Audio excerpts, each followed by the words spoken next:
1969 పాట్నాకి దగ్గర్లోని ఓ చిన్న కాలనీ. ఎటు చూసినా దుమ్ము ధూళి, దారి పొడవునా మడుగు కట్టిన మురుగునీరు, అడుగు తీసి అడుగు వేయలేనంత అపరిశుభ్రత. అటువైపు తొంగి చూడడానికే ఎవరూ సాహసించరు. ఒకవేళ వచ్చినా ముక్కు మూసుకొని దూరదూరంగా జంకుతూ నడుస్తుంటారు. అక్కడుండే పాకీ పనివారి నీడ కూడా పడకుండా జాగ్రత్త పడతారు. అయితే ఒకరోజు హఠాత్తుగా ఓ యువకుడు ఏరికోరి ఆ మురికి వాడకొచ్చాడు. మానవ మలినాలను ఎత్తిపారేసే కార్మికులతో కలిసి జీవించడం ఆరంభించాడు. తాను స్వయంగా పాకీ పనిచేస్తూ ఆ ప్రజల కష్టాల్లో పాలు పంచుకున్నాడు. అనుక్షణం వారు ఎదుర్కొంటున్న అవమానాలను గమనించాడు. మురికి కూపాల్లో ఉంటున్న వారు తరచూ అనారోగ్యం బారిన పడటాన్ని గుర్తించాడు. అవన్నీ అతణ్ణి కదిలించాయి, వారి పక్షాన నిలచి పోరాడేలా చేశాయి. ఫలితంగా అఖండ భారతావనిలో ఓ అద్భుత యజ్ఞం మొదలయ్యింది. పరిశుభ్ర భారతం కోసం కృషి ఆరంభమయ్యింది. అంతేకాదు, వేల మంది దయనీయ జీవితాలకు విముక్తి లభించింది. ఆ మహా సంకల్పానికి శ్రీకారం చుట్టిన ఆధునిక సంఘ సంస్కర్త, దళిత బాంధవుడు, సులభ్ అంతర్జాతీయ సామాజిక సంస్థ వ్యవస్థాపకుడు బిందేశ్వర్ పాఠక్. 5-6 దశాబ్దాల క్రితం దేశంలో ఆధునిక టాయిలెట్లు లేవు. డ్రైనేజీ వ్యవస్థ మచ్చుకు కూడా కానరాదు.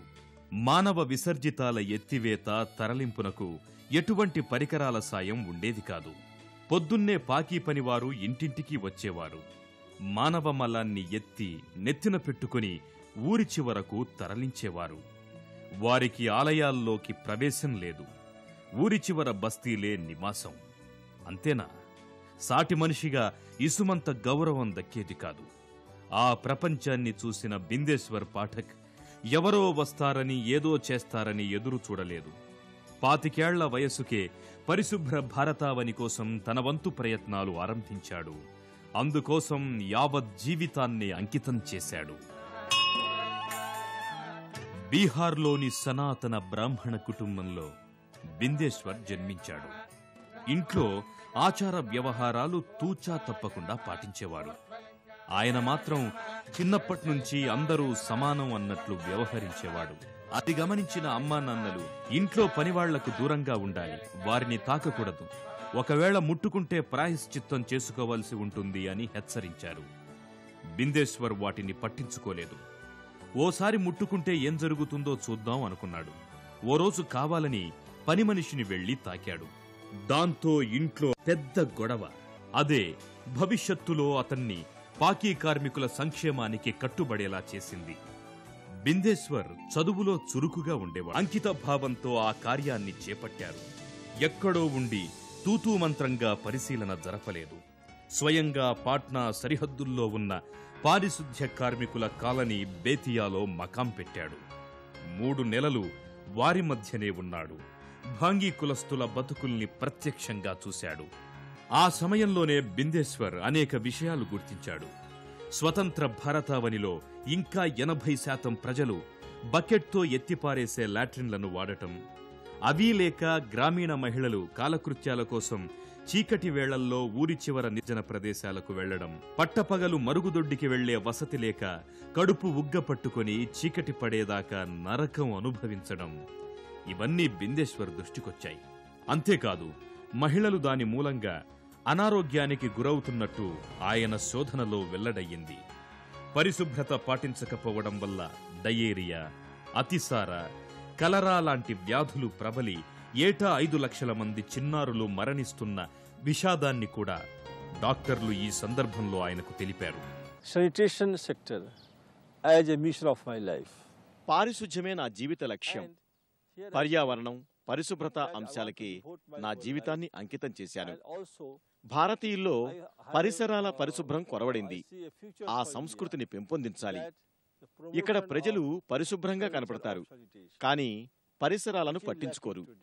ఇది వర్గాల వారీగా విపరీతంగా కనబడుతుంది. ఈ పోకడ మారాలి. పర్యావరణాన్ని రక్షించుకోవాలి. బహిరంగ ప్రదేశాల్లో మలమూత్రాలు విసర్జించరాదు. స్త్రీలు, బాలికలు గౌరవంగా 4 గోడల మధ్య మలమూత్రాలు చేయాలి. పాకీవారు విసర్జితాలను ఎత్తకుండా ఉండాలి. అదే నా తపన. Ladies should go to toilets with safety and dignity. ఒకరోజు ప్రపంచ ఆరోగ్య సంస్థ పుస్తకం చదువుతుంటే అనూహ్యంగా ఓ పరిష్కారం తట్టింది. మల విసర్జన కోసం తక్కువ ఖర్చుతో ప్రపంచవ్యాప్తంగా ఎవరైనా సరే వినియోగించేందుకు వీలుగా ఒక మరుగుదొడ్డి నమూనా ఉండాలనేది దాని సారాంశం. అది బిందేశ్వర్కి బాగా నచ్చింది. మిత్రులు, సన్నిహితుల్ని కలిసి ఆ నమూనాపై చర్చలు జరిపాడు. నిపుణుల్ని సంప్రదించాడు. ఎట్టకేలకు అనుకున్నది సాధిస్తూ 2 గుంతలు తవ్వి సులువుగా నిర్మించగలిగే మరుగుదొడ్డికి రూపం కల్పించాడు. ఆ నమూనాలో 2 గుంతలు తవ్వుతారు. ఒకటి నిండాక ఇంకొక దాన్ని ఉపయోగిస్తారు. ఆ మధ్యకాలంలో ఒక గుంతలో విసర్జితం పొలాలకు పనికొచ్చే ఎరువుగా మారుతుంది. ఈ టాయిలెట్ని పరిమిత స్థలంలో తక్కువ ఖర్చుతో నిర్మించవచ్చు. వాడకము చాలా సులువు. నిర్మాణం, వాడుకలో అన్ని విధాలా అనువైన ఆ టాయిలెట్కి బిందేశ్వర్ సులభ్ అని పేరు పెట్టాడు. నూతన నమూనా మరుగుదొడ్ల ఏర్పాటుకు సహకరించమని బిందేశ్వర్ బీహార్ ప్రభుత్వాన్ని కోరాడు. కానీ అక్కడ చుక్కెదురయ్యింది. ప్రభుత్వేతర సంస్థగా ఏర్పడి ప్రభుత్వ సంస్థల సమన్వయంతో కలిసి పనిచేయమంటూ అప్పటి ముఖ్యమంత్రి సూచించారు. దీంతో 1970లో సులభ్ శౌచాలయ్ సంస్థాన్ను ఏర్పాటు చేశాడు. ప్రభుత్వ రుణం మంజూరయ్యింది. టాయిలెట్ల నిర్మాణం మొదలయ్యింది. మొదట్లో పనులు చురుగ్గానే సాగాయి. పెట్టుబడి చాలకపోవడంతో ఇబ్బందులెదురయ్యాయి. దాంతో అప్పులు చేశాడు. భార్య నగలు అమ్మాడు. ఎలాగైతేనే అన్నిటినీ తట్టుకొని పనులు పూర్తి చేశాడు. 1973లో మొదటిసారి పాట్నాలో 2 పబ్లిక్ టాయిలెట్లు పూర్తి కావడంతో సులభ్ సేవలు ఆరంభమయ్యాయి. ఆ మరుసటి ఏడే మరిన్ని సదుపాయాలతో రోజంతా పనిచేసే సులభ్ పే అండ్ యూజ్ టాయిలెట్లు వెలుగు చూశాయి. స్నానం, కాలకృత్యాలు, అలంకరణకు అనువుగా వాటిల్లో అన్ని ఏర్పాట్లు ఉంటాయి. అక్కడి నుంచి సులభ్ సేవలు మరింత వేగంగా విస్తరించాయి. పారిశుధ్య రంగంలో పెను విప్లవాన్ని తీసుకొచ్చాయి. సఫాయి కార్మికుల జీవితాల్లో వెలుగులు రావడం ఆరంభమయ్యింది. కాలకృత్యాల కోసం మహిళలు పడే బాధలు తగ్గుముఖం పట్టాయి. గ్రామీణ భారతంలోని ప్రజలు ఊపిరి పీల్చుకున్నారు. Schools are not having toilets. గ్రామీణ ప్రాంతాల స్కూళ్లలో శౌచాలయాల సదుపాయం లేదు. దీంతో ఆడపిల్లలు స్కూళ్లకు రావడం తగ్గుతోంది. గ్రామాల్లో మల విసర్జన విషయంలో స్త్రీల పరిస్థితి మనందరికీ తెలిసిందే. శౌచాలయాల కొరత వారిని బాగా బాధిస్తోంది. పారిశుధ్య పరిస్థితి సరిగ్గా లేనందుకే దేశంలో ప్రతి ఏడాది దాదాపు 5 లక్షల మంది పిల్లలు డయేరియాతో మరణిస్తున్నారు. ఈ విషయమై గ్రామీణ ప్రాంతాల వ్యతలు తీరాలంటే గ్రామాల్లోని వారు ఎట్టి పరిస్థితుల్లో పాదరక్షలు లేకుండా మల విసర్జనకు బయటకు వెళ్లకూడదు. రెండోది, ఈగలను నిరోధించాలి. ఇక మూడోది, సులభ్ లాంటి సౌకర్యాలు వాడుకోవాలి. శౌచాలయాలు లేకపోవటమే అనారోగ్యానికి కారణమని తెలుసుకోవాలి. So taken together to solve these problems. Pathak పనితీరు, సామాజిక నిబద్ధతకు నెమ్మదిగా గుర్తింపు లభించింది. ప్రభుత్వాలు, స్వచ్ఛంద సంస్థలు, అనేక కంపెనీలు ఆయనతో కలిసి పనిచేసేందుకు ముందుకొచ్చాయి. దాంతో ఊరూరా టాయిలెట్ల నిర్మాణం చకచకా సాగింది. పాఠక్ సేవలు ఆ నోటా ఈ నోటా పాకిపోయాయి. 1978లో పారిశుధ్యం ప్రధానాంశంగా ఐరాసా ఏర్పాటు చేసిన సదస్సులో బిందేశ్వర్ కృషికి ప్రశంసలు వెల్లువెత్తాయి. ఎవరూ సాహసించని రంగంలో అడుగిడి 10 ఏళ్లలోనే ఉపాధిని, ఖ్యాతిని సంపాదించుకున్న కార్యశీలిగా బిందేశ్వర్ నిలిచారు. ఆ తరువాత ఆయన మళ్లీ వెనుదిరిగి చూడలేదు. బిందేశ్వర్ అవిరళ కృషితో సులభ్ సేవలు దేశంలోని 455 జిల్లాలకు స్వల్పకాలంలోనే విస్తరించాయి. 12 లక్షల వ్యక్తిగత మరుగుదొడ్ల నిర్మాణం పూర్తి చేసుకున్నాయి. రైల్వే స్టేషన్లు, బస్టాండ్లు, నగరంలోని ప్రధాన కూడళ్లలో 6,000 కమ్యూనిటీ మరుగుదొడ్లు నెలకొన్నాయి. సుమారు 60,000 మంది పాకీ పని నుంచి విముక్తి పొందారు. దాదాపు 250 పట్టణాల్లో పాకీ పనివారు మచ్చుక్కూడా కానరానంత అభివృద్ధి నెలకొంది. ప్రఖ్యాత షిరిడీ దేవాలయం వద్ద అన్ని హంగులతో ప్రపంచంలోనే అతిపెద్ద సులభ్ కాంప్లెక్స్ను 108 గదులతో ఏర్పాటు చేశారు. పారిశుధ్యం కోసం మన దేశంలో చవకగా చకచకా సాగిన కృషి ప్రపంచ దేశాల దృష్టిని ఆకర్షించింది. కాశ్మీరు నుంచి కన్యాకుమారి దాకా వన్ మ్యాన్ ఆర్మీలా పారిశుధ్య నిర్మూలనకు నడుం బిగించిన బిందేశ్వర్ సంకల్పానికి అవి అబ్బురపడ్డాయి. ఆ స్ఫూర్తితో అలాంటి టాయిలెట్ వ్యవస్థను తాము అందిపుచ్చుకోవాలని తహతహలాడాయి. ప్రపంచ బ్యాంక్ ఈ తరహా టాయిలెట్ల వినియోగాన్ని ప్రోత్సహించింది. ఐరాస మానవాభివృద్ధి నివేదిక బిందేశ్వర్ సేవల్ని కొనియాడింది.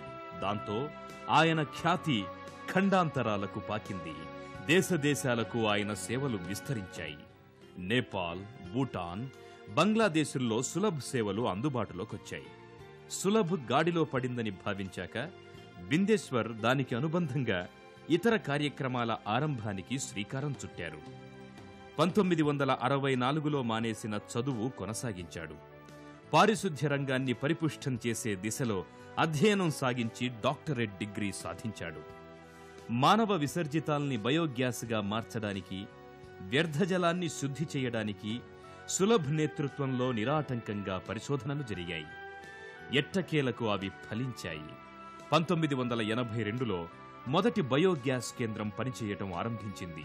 Biogas is channelized through pipeline. మానవ మలమూత్రాలు ఈ బయోగ్యాస్ కన్వర్టర్లోకి చేరి బయోగ్యాస్ను, విద్యుత్తును ఉత్పత్తి చేస్తున్నాయి. వంట చేసేందుకు ఈ గ్యాస్ ఉపయోగపడుతోంది. ఈ గ్యాస్ మామూలు గ్యాస్ మాదిరే వెలుగుతోంది. మానవ మలమూత్రాలను మరో చోటకు తరలించి పారబోయాలి. అదే ఈ ట్యాంకులకు కొద్దిగా మార్పులు చేస్తే విలువైన బయోగ్యాస్ ఉత్పత్తి అవుతుంది. మానవ మలాలు సులభంగా డీకంపోజ్ అవుతున్నాయి. వేలు లక్షల్లో మరుగుదొడ్లను నిర్మించడం, పాకీ పని వారిని ఆ మురికి కూపం నుంచి బయటపడేయడం, ఈ రెండిటినీ సాధించడంతో బిందేశ్వర్ తన ప్రాథమిక లక్ష్యాన్ని చేరుకున్నారు. కానీ సామాజిక స్థితిగతులు తెలిసిన మనిషి కావడంతో చేసే పనిలో పరిపూర్ణతను అభిలషించారు. ఉపాధి కోల్పోయిన వారికి ప్రత్యామ్నాయాన్ని చూపించే దిశగా చూపు సారించారు. టైపింగ్, డ్రైవింగ్, టైలరింగ్, వడ్రంగం, మెకానిజం వంటి వృత్తుల్లో తర్ఫీదునిచ్చేందుకు ఢిల్లీ, పాట్నాల్లో సులభ్ వృత్తి విద్యా శిక్షణా సంస్థల్ని ఏర్పాటు చేశారు. అక్కడ పని నేర్చుకున్న వారు ఆయా రంగాల్లో ఉపాధి పొందేలా చర్యలు తీసుకున్నారు. గ్రామీణ వికాసం, మురికివాడల అభివృద్ధి కోసం బిందేశ్వర్ వినూత్న కార్యక్రమాలు చేపట్టారు. చదువంటే ఆసక్తి కనబరచకుండా, సరిగ్గా స్కూలుకెళ్లకుండా, చిన్నా చితకా పనులతో బస్తీల్లో కాలక్షేపం చేసే చిన్నారులను చేరదీసి వారికి దిశానిర్దేశం చేసి చేయూతను అందించడం కోసం స్లమ్ చిల్డ్రన్స్ వెల్ఫేర్ ప్రోగ్రాంను ఆరంభించారు. మురికివాడల్లోని మహిళలకు చదువు చెప్పడం, స్థానిక సమస్యల పట్ల అవగాహన కల్పించడం సులభ్ హౌస్ వైఫ్స్ లిటరసీ ప్రోగ్రాం లక్ష్యం. పాఠశాలల్లోని ఉపాధ్యాయులు పారిశుధ్యానికి సంబంధించిన అంశాలను పిల్లలకు బోధించాలి. ఫలితంగా ప్రతి ఇంట్లోకి పారిశుధ్య సమాచారం చేరుతుంది. అభివృద్ధి చెందిన దేశాల సరసన భవిష్యత్తులో భారత్ కూడా చేరుతుంది. భారతం పరిశుభ్రంగా, పచ్చదనంతో ఆరోగ్యకరంగా ఉండాలి. అప్పుడే అభివృద్ధికి నిజమైన అర్థం.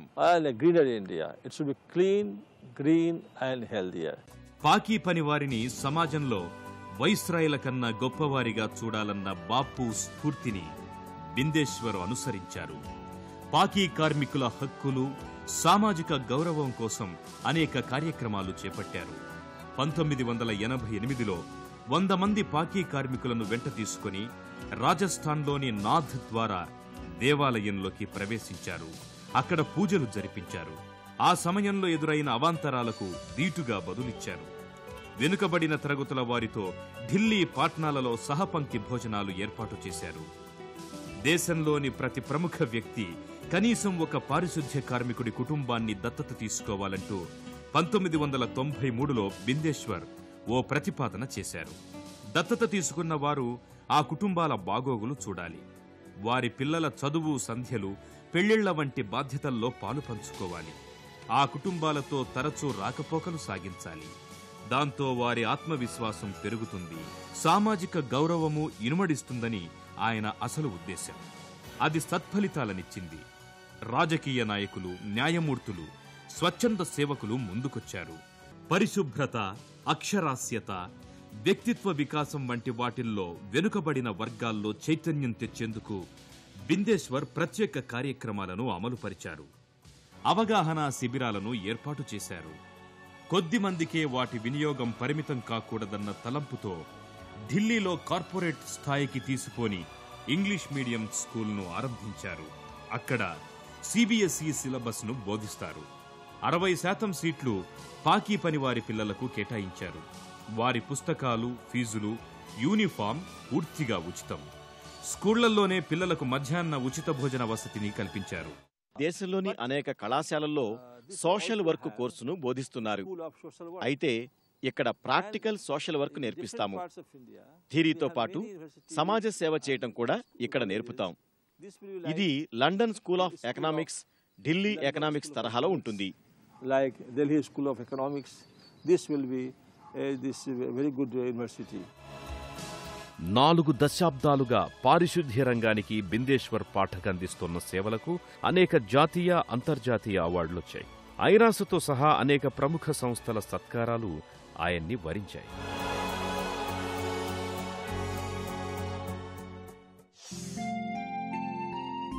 పరిశుభ్రత కోసం కృషి చేస్తున్న డాక్టర్ బిందేశ్వర్ పాఠక్ అందుకున్న అవార్డులు ఎన్నో ఉన్నాయి.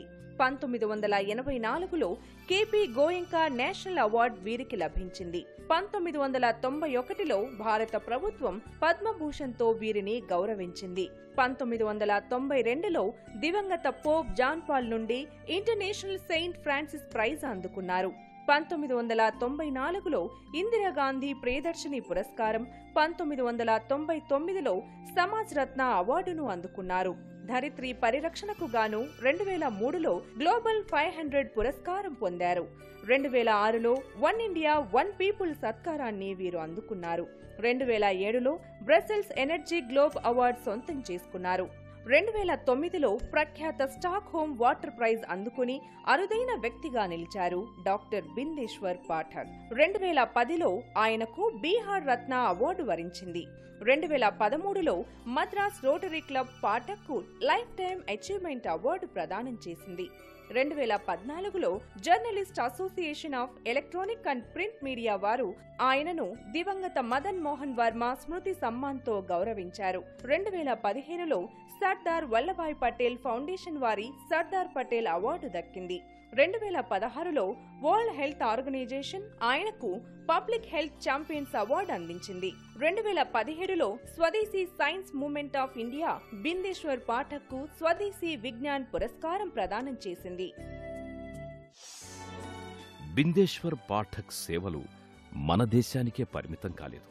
ఆయన సేవలను కొనియాడుతూ న్యూయార్క్ మేయర్ బిల్ డి బ్లాసియో 2016వ సంవత్సరం ఏప్రిల్ 14వ తేదీని డాక్టర్ బిందేశ్వర్ పాఠక్ దివస్గా ప్రకటించారు.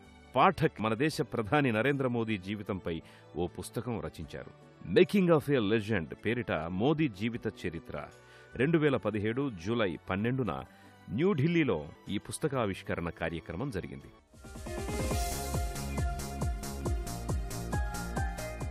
ఆయన పనిలో, వ్యక్తిత్వంలో వీసమెత్తు మార్పు లేదు. దళితుల సంక్షేమం కోసం కృషి చెయ్యాలన్న సంకల్ప బలం సడలలేదు. మరింత చవకగా, అణువుగా టాయిలెట్ల నిర్మాణం చేపట్టే దిశలో ఆయన ప్రయత్నాలు ఇంకా సాగుతూనే ఉన్నాయి. ప్రపంచవ్యాప్తంగా అందుబాటులో ఉన్న మరుగుదొడ్డి నమూనాలను సేకరించి ఢిల్లీలోని మ్యూజియం ఆఫ్ టాయిలెట్స్ లో భద్రపరుస్తున్నారు.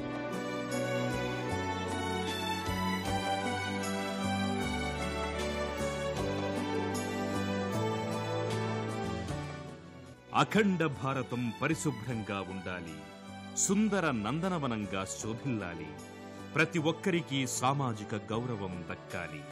ఇదే బిందేశ్వర్ సుందర స్వప్నం. ఆ గమ్యం చేరుకునేందుకు ఆయన అహరహం శ్రమిస్తాడు. Come on my dear young friends, మీరు రండి, చెయ్యి చెయ్యి కలపండి, మనమందరం కలిసి పనిచేద్దామని ఆహ్వానించే ఆ మహనీయుడు అన్ని తరాలకు తరగని స్ఫూర్తి.